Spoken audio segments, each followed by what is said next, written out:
On va poursuivre maintenant avec la présentation de Dr. Ghislaine Roderer. Dr. Roderer est consultante et associée de recherche clinique à la clinique de nutrition, métabolisme et athérosclérose de l'IRCN. Elle est également consultante à la clinique d'hypertension de l'IRCN et à la clinique de lipides de la clinique L'Actuelle.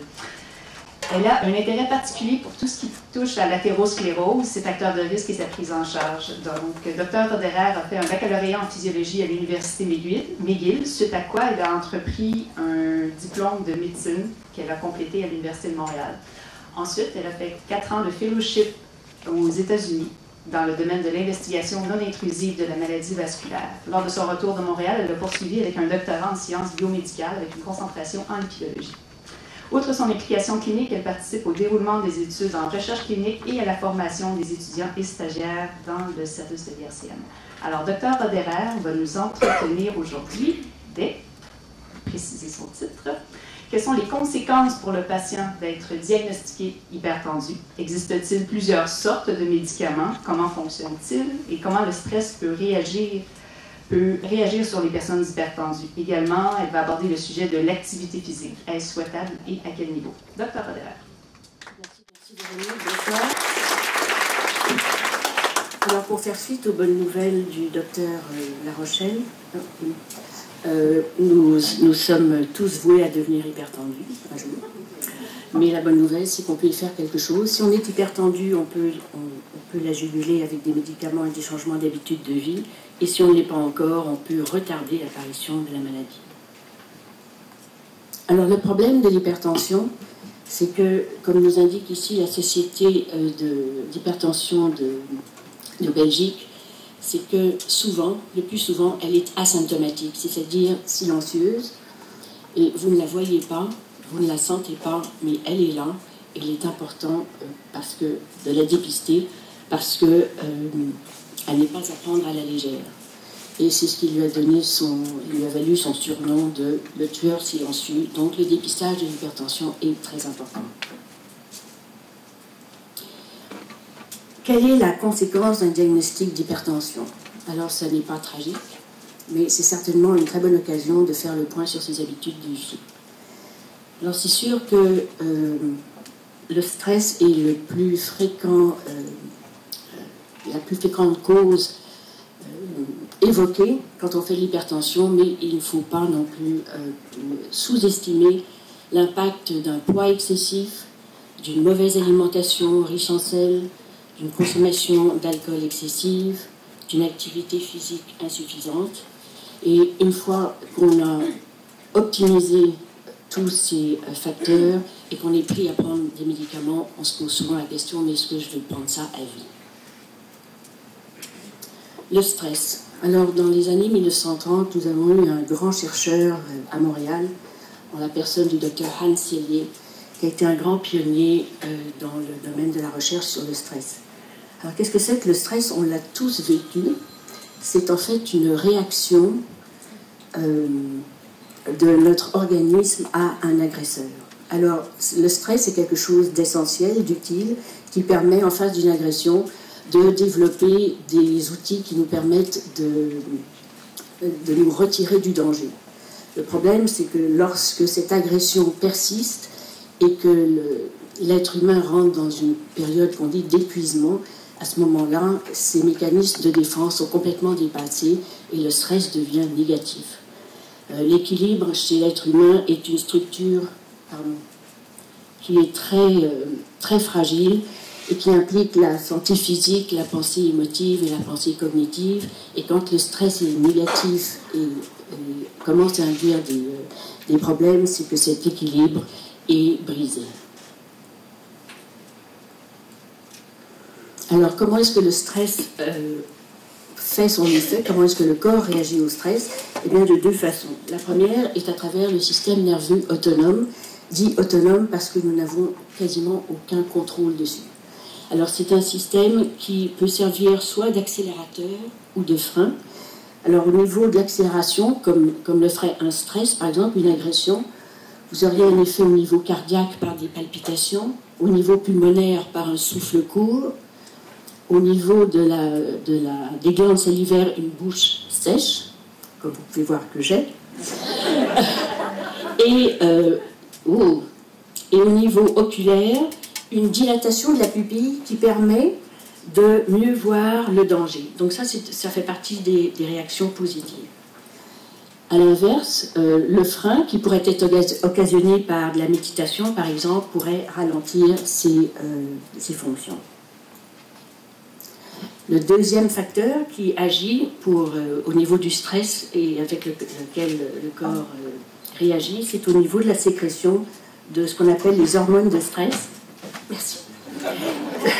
Les hormones de stress, qui sont des hormones qui sont sécrétées par différents organes, dont le cerveau et le rein et les surrénales.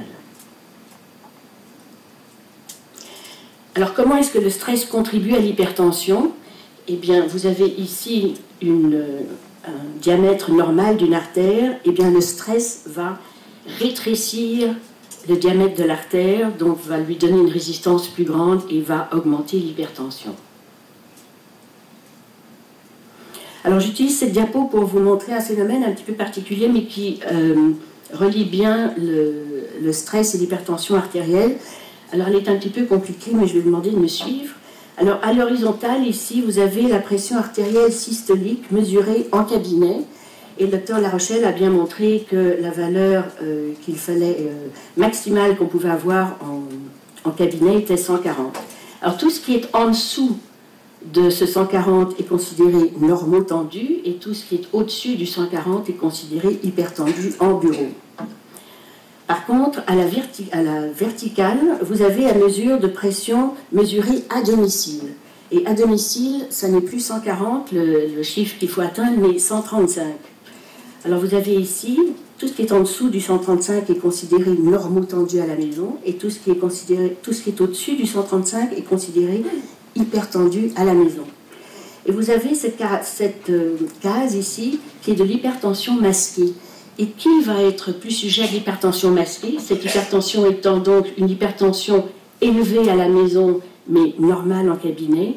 Eh bien, ce sont des travailleurs, souvent des cols blancs ou des cadres, qui ont un niveau de responsabilité élevé, avec une latitude décisionnelle faible, donc qui sont frustrés, ont beaucoup de stress, et dont la moitié vont développer une hypertension masquée qui comporte aussi des risques cardiovasculaires importants. Alors il ne faut pas sous-estimer, je disais, la modification des habitudes de vie sur les résultats qu'on peut avoir sur la réduction de la pression artérielle systolique. Alors pour ce qui est de la perte de poids, on essaye de viser un indice de masse corporelle inférieur à 25 et selon le sexe, tour de taille optimale. Et on arrive par 10 kg de poids perdu à réduire la pression artérielle de 5 à 20 mm de mercure. Pour ce qui est des modifications dans l'alimentation et dans la consommation d'alcool, c'est juste rapidement pour vous montrer que là encore, on arrive à réduire les pressions. Et je vais laisser Madame Blais en parler plus longuement. Pour ce qui est de l'activité physique, l'augmentation de l'activité physique peut également réduire de 4 à 9 mm de mercure la pression artérielle. Si ma pression est élevée, est-ce que je peux pratiquer un sport? Non seulement oui, mais surtout, et surtout chez les hypertendus, parce que la baisse de pression artérielle qu'on observe chez les patients est encore plus grande chez des hypertendus que chez des normotendus.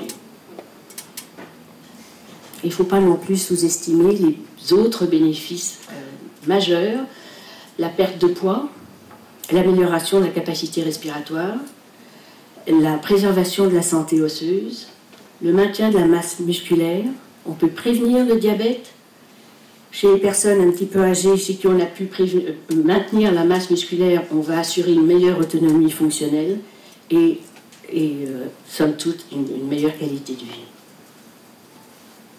Alors, comment fonctionne l'exercice dans l'hypertension? Eh bien, à l'inverse du stress, l'hypertension va ouvrir les vaisseaux, donc permettre un meilleur afflux sanguin et réduire la résistance dans les vaisseaux. Et comme je vous ai expliqué tout à l'heure, l'exercice peut également retarder l'apparition d'hypertension avant même qu'elle ne soit développée. Alors ce tableau vous montre la relation entre la durée par semaine en minutes d'exercice et les bénéfices pour la santé. Alors on voit que plus on augmente la durée hebdomadaire en minutes de l'activité physique, plus on augmente les bénéfices pour la santé pour arriver à un niveau relativement élevé, c'est-à-dire 10 heures par semaine d'exercice. On se calme, quand même à un plateau.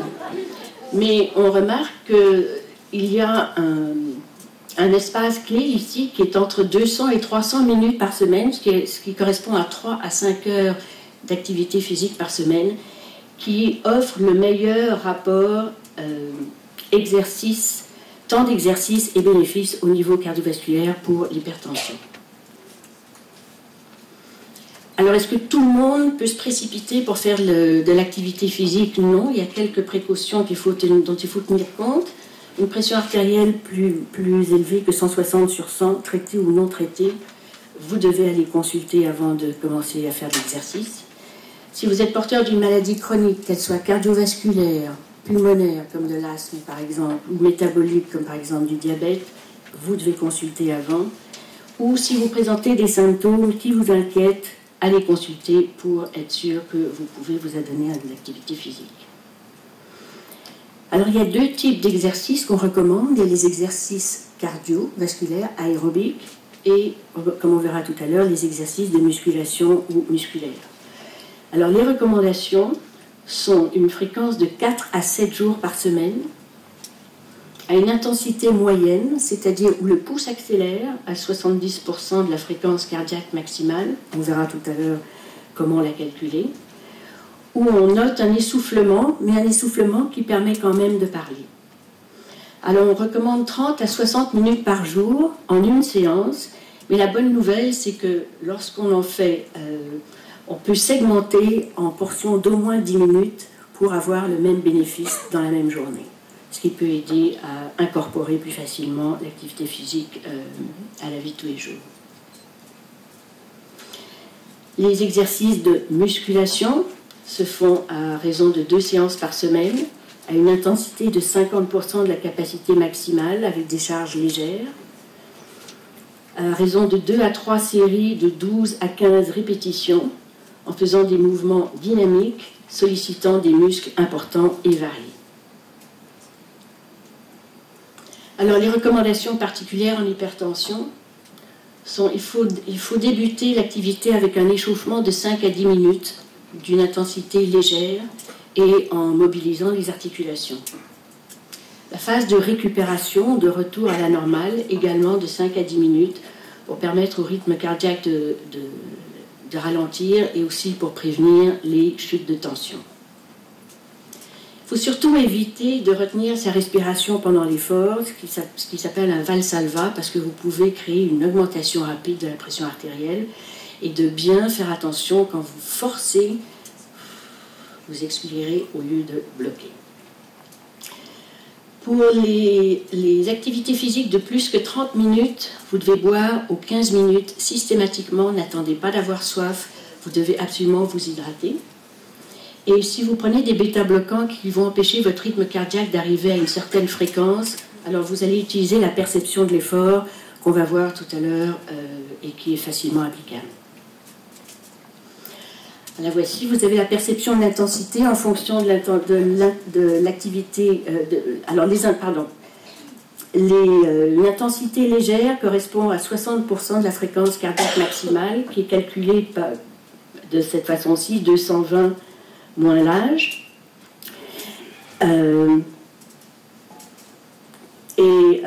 Les activités qui correspondent à cette intensité sont des activités légères. Vous voyez, promenade, jardinage, tai chi, yoga ou danse sociale. Et la façon d'évaluer l'intensité, on ressent l'exercice comme étant facile, on est peu essoufflé et on transpire à peine. Quand on monte à une intensité de 70% de la capacité, la fréquence cardiaque maximale, à travers soit une marche rapide, de la musculation, de l'aquaforme ou du ski de fond par exemple. Alors là, c'est perçu comme un petit peu plus difficile. On est un petit peu plus essoufflé, mais on est quand même capable de soutenir une conversation et on est un petit peu plus, on transpire un petit peu plus. Par contre, quand on arrive dans l'intensité vigoureuse, qui est de plus de 80% de la fréquence cardiaque maximale, qui correspond à des activités comme de la course, la randonnée en montagne ou des sports compétitifs, alors là, c'est carrément difficile, on est très essoufflé, on ne peut pas parler et on transpire beaucoup. Les médicaments maintenant. Alors on a tous entendu ça, j'en prends trop. Alors il faut savoir qu'en 2012, nous avons différentes classes de médicaments pour l'hypertension et ce qu'on essaye de faire, c'est d'optimiser le traitement en utilisant plusieurs médicaments à des doses moindres, donc faire des associations pour éviter d'avoir des effets secondaires associés aux hautes doses des médicaments. Donc voilà pourquoi on se retrouve souvent avec 2-3 agents plutôt qu'un à une dose maximale. Ça me coûte cher. Oui, c'est vrai que ça coûte cher, mais vous serez content de savoir que la plupart des médicaments que nous utilisons maintenant au Québec sont génériques et nous en avons très peu qui sont encore des médicaments originaux. Je les oublie le soir. Alors, si vous en parlez à votre médecin, il y a des façons d'optimiser le traitement. Il y a des molécules à libération prolongée qui permettent de les prendre juste une fois par jour. Il y a l'usage de piluliers, il y a l'usage de Dispil par le pharmacien. Alors, tout ça sont des choses qui peuvent vous aider à ne pas oublier vos médicaments en fin de journée. Est-ce qu'on peut diminuer ma médication? Ça, c'est la question classique. Il ne faut pas oublier que l'hypertension est une maladie chronique qui évolue, que l'âge ne nous aide pas non plus. Alors il est possible quelquefois d'enlever quelques médicaments ou de réduire la dose, mais d'enlever carrément toute médication, dans ma pratique, je ne l'ai jamais fait. Mais on peut réduire un peu si les habitudes de vie ont contribué au bon traitement de l'hypertension. Je suis allée sur Internet et j'ai tous les effets secondaires. Alors ça, c'est le pire piège. Et pour vous et pour nous, il ne faut pas oublier que, d'abord, les effets secondaires arrivent rarement, tardivement dans le traitement. C'est souvent dans les premiers mois d'utilisation qu'on va avoir des effets secondaires. Si vous allez éplucher l'Internet ou le compendium, vous allez vous retrouver avec une série de symptômes. Il faut que vous sachiez que ces symptômes-là ont été ramassés au cours des études cliniques et que tout symptôme, quelle que soit la source du symptôme, est rapporté par le patient et cette liste est dressée à partir de ces symptômes-là. Donc, vous pouvez faire face à des symptômes qui n'ont absolument rien à voir avec l'effet secondaire de votre médicament. Et tertio, il ne faut pas oublier non plus que d'abord les placebos ont des effets secondaires et que c'est une des raisons pour lesquelles on utilise aussi beaucoup de petites doses, c'est pour éviter les effets secondaires qu'on peut retrouver. Alors, les classes les plus utilisées, elle n'est pas exhaustive, sont notées ici. Alors, ce sont des classes qui agissent de façon différente et qui peuvent être combinées, moyennant certaines conditions, pour donner un traitement optimal de l'hypertension. Alors vous avez les diurétiques qui sont des médicaments qui font uriner et qui réduisent l'hypertension en réduisant le volume sanguin. Vous avez les bêta-bloquants, alors ce sont les fameux OL, l'athénolol, le bisoprolol, ce genre de médicaments, qui sont des médicaments qui ralentissent la fréquence cardiaque et qui donnent une vasodilatation, donc qui ouvrent les vaisseaux. Les bloqueurs des canaux calciques qu'on appelle les dipines, alors la félodipine, l'amlodipine, ce sont des médicaments qui sont aussi vasodilatateurs, mais par des mécanismes différents des bêta-bloquants. Vous avez deux classes de médicaments qui agissent sur un système hormonal essentiel dans la physiologie de l'hypertension, qu'on appelle le système rénine-angiotensine. Vous avez les inhibiteurs de l'enzyme de conversion de l'angiotensine. Alors, ce sont les pril, les nalapril, par exemple. Et agissant également sur cette cascade, mais à un niveau différent, les bloqueurs des récepteurs de l'angiotensine, qu'on appelle les ARA, et qui sont les sartans, comme le valsartan, ou l'irbesartan, ou le candesartan.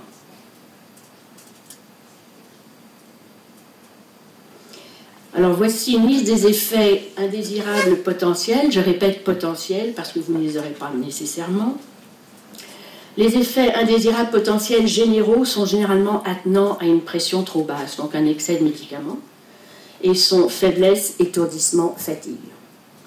Les autres effets indésirables, qui sont plus spécifiques, le sont généralement en fonction de la classe du médicament, et sont essentiellement l'essoufflement, la froideur des extrémités, les crampes musculaires, l'enflure des pieds, la bouche sèche, la toux, les cauchemars, la dysfonction érectile ou la baisse de l'appétit sexuel. Alors j'ai dressé pour vous le guide du bon patient hypertendu. Si vous avez des effets secondaires, ne prenez pas de décision vous-même, d'abord parlez-en à votre pharmacien.